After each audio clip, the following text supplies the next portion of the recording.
Всем физкульт-привет! В эфире 21 выпуск нашего видеоканала. Сегодня мы расскажем вам о волейболе. А в гостях у нас корреспондент Заусаева Роза Николаевна, учитель физической культуры 23-й школы.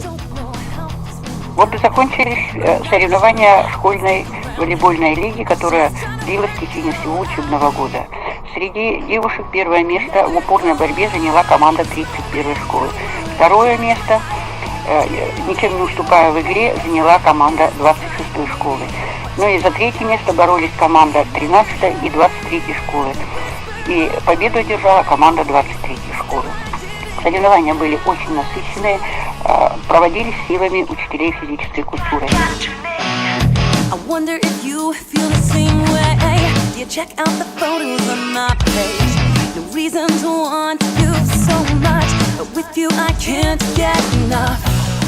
Учредителем школьной волейбольной лиги является Федерация волейбола Республики Саха-Якутия и под эгидой управления физической культуры и спорта окружной администрации города Якутска проводились данные соревнования. Главным судьей соревнований был Иванов Юрий.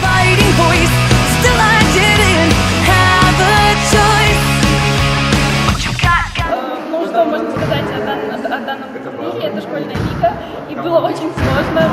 Мы заняли 3 место, 23-я школа. И вообще мы могли занять и 2-е, и в следующем году мы докажем это.